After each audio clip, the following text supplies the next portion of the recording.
Halo kalian teman-teman, perkenalkan nama saya Geralda Syahaya, NPM saya 12114201200084. Saya dari kelas E, Fakultas Kesehatan, Program Studi Keperawatan, Universitas Kristen Indonesia Maluku. Di sini saya akan mempresentasikan materi ketiga mengenai konsep stres dan mekanisme coping. Baik, sekarang kita masuk dengan pembahasan mengenai materi ketiga yang saya akan bahas. Yang pertama itu kita masuk dengan pendahuluan dulu manusia. Tentang manusia itu dia kan memiliki sifat yang namanya spiritual religi, kemudian psikologi dan sosial serta biologi. Jadi semuanya itu tuh saling adanya berhubungan antara satu sama yang lain karena manusia itu merupakan makhluk yang paripurna. Kemudian kita masuk dengan karakteristik individu. Ini ada faktor internal, kemudian ada peristiwa kehidupan ya, dari faktor eksternal dan juga stresor. Kemudian dia turun ke arti subjektif, kemudian ke mekanisme respon, psikologi dan juga biologi. Kemudian dia turun ke stres konstruktif dan juga stres serta distres merugikan. Kemudian kita masuk dengan stres. Apa itu stres? Itu keadaan yang mengganggu hemostatis serta keberfungsian psikologik dan biologik yang normal memerlukan adaptasi yang berlebih dari biasanya.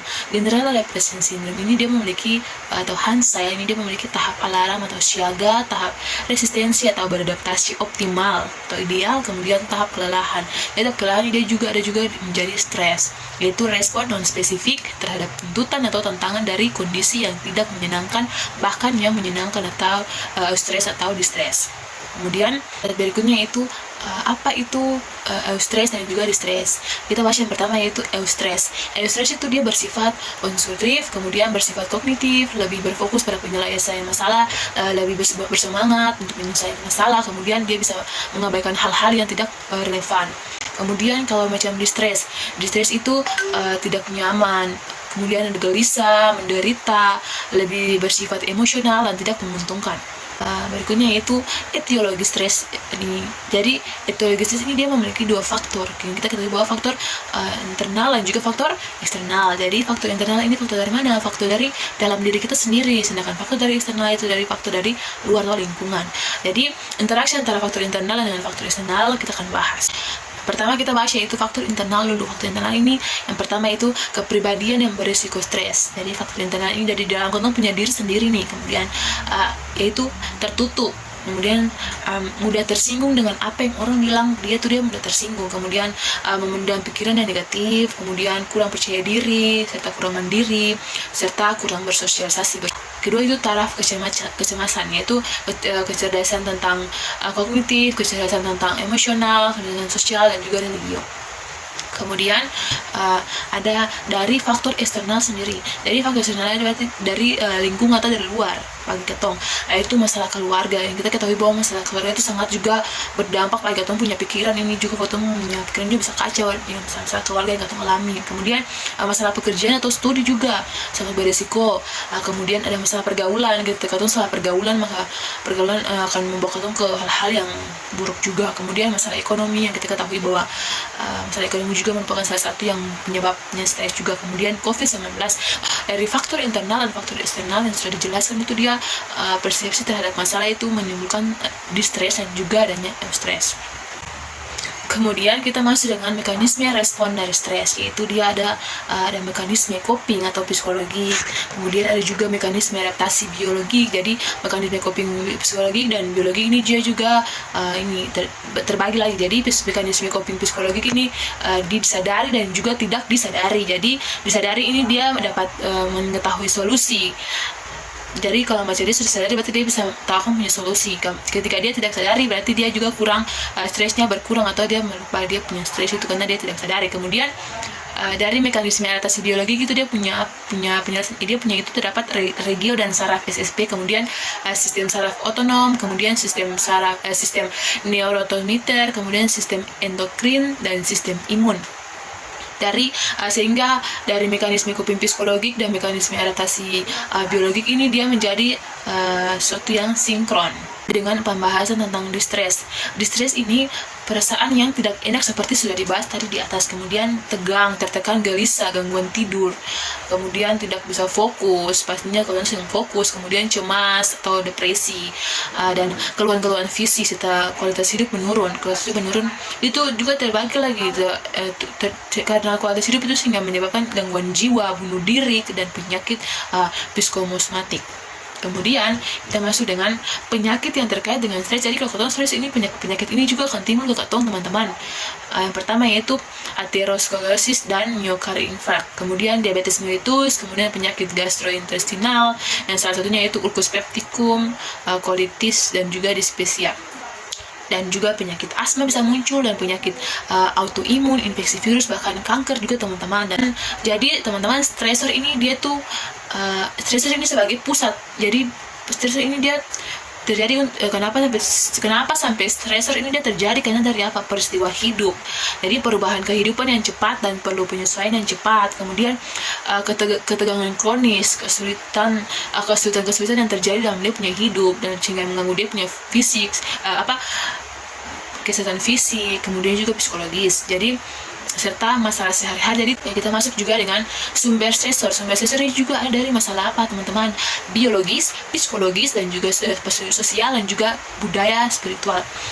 Jadi dari biologis ini apa juga yang bisa membuat itu stresor, yaitu perubahan fisik. Kita ketahui perubahan fisik, kemudian perubahan bentuk fisik, kemudian perubahan fungsi fisik, perubahan struktur fisik, proses menua, dan juga kekerasan fisik. Kemudian ada juga psikologi. Apa saja yang membuat sampai sumber itu terjadi, sumber stres terjadi dari psikologis punya itu persepsi terhadap masalah, kemudian harapan yang tidak tercapai, kemudian perakiraan situasi yang akan datang. Jadi kayak orang ramal-ramal dia punya kehidupan, atau ini membuat dia stres ke depannya gitu tuh. Kemudian pengalaman yang lalu ya. Kemudian dari sosial itu sumber-sumber stresnya itu apa? Itu putus sekolah, kita tahu putus sekolah, perceraian, permusuhan, pergaulan, atau kemiskinan, ekonomi, kemudian juga perubahan lingkungan. Kemudian dari sosial, budaya, dan spiritual itu apa saja yang membuat sampai bisa stres. Kemudian adanya itu perubahan budaya, kemudian perubahan nilai-nilai, dan kehilangan lingkungan keluarga. Jadi kemudian teman-teman, ini juga ada juga tentang stress model responses. Kemudian jadi stress model ini ada juga terbagi menjadi dua teori yang dikemukakan oleh teori Kahneman, itu yaitu tentang fight or flight response. Jadi responnya ini berarti dia mengutamakan bahwa stimulus terhadap fisik dan psikologi. Jadi stres itu merupakan gangguan yang dari hemostatis, kemudian ada perubahan fisiologis. Sedangkan dari teori Hans Selye yaitu tentang general adaptation syndrome, yaitu di mana tubuh itu memberikan respon terhadap stres. Jadi misalnya dia menggunakan A3, yaitu tanda bahaya atau alarm, kemudian perlawanan atau resistensi, kemudian kelelahan atau exhaustion. Kemudian proses penyimpanan berpikir itu, jadi yang menciptakan respon emosional kita itu adalah peristiwa dari negatif. Kemudian bukan saja dari negatif, tetapi dari refleksi atau pikiran ketong sendiri yang membuat ketong itu bisa mulai berpikir yang ini. Kemudian bagaimana ketong punya pikiran itu, ada dua peristiwa teman-teman, yaitu internal dan juga eksternal. Jadi saya sudah jelaskan bahwa internal itu merupakan yang dari dalam, kita punya diri sendiri, kemudian eksternal itu dari luar. Kemudian peristiwa eksternal kita bahas dulu, yaitu sesuatu yang di luar kita punya kontrol. Misalnya tindakan orang lain memberikan tindakan kepada kita. Peristiwa internal berarti dalam kita punya kontrol sendiri. Misalnya perilakunya itu mengusir orang, kemudian meninggalkan dengan dingin, kemudian merencanakan untuk membalas dendam. Kita masuk dengan stresor dengan respon-responnya masing-masing. Kita bahas yang pertama, yaitu stresor fisik dan juga responnya. Jadi stresor fisik ini dia itu mulai dari bionya itu yaitu cedera atau sakit. Jadi dia mulai dari dia sakit dulu teman-teman. Kemudian dari sakit itu juga, dari bionya itu tuh dia membahas tentang tanda dan gejala fisik ya. Kemudian dia dari cedera itu dia beralih ke tanda dan gejala. Tanda dan gejala itu dia munculnya itu apa ya, itu tentang ansietas dan juga depresi. Ansietas itu apa teman-teman? Ansietas itu kayak katong melakukan satu keadaan tapi katong sudah terkontrol lagi. Kemudian dan juga depresi berarti katong punya pikiran ini kacau, katong stres, katong merasa hancur.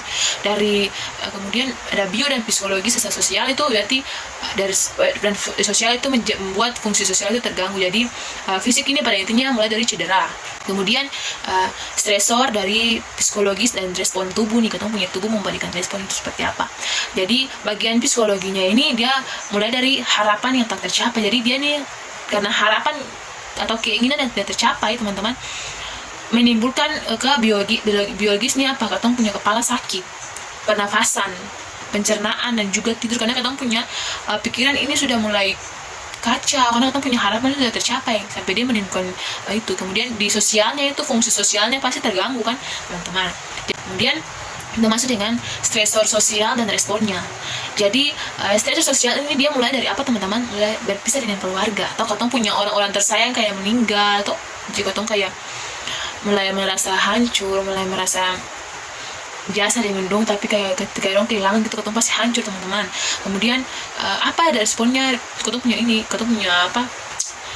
Respon yang diberikan itu yaitu sakit kepala, pernafasan juga terganggu, pencernaan, dan juga tidur juga pasti terganggu.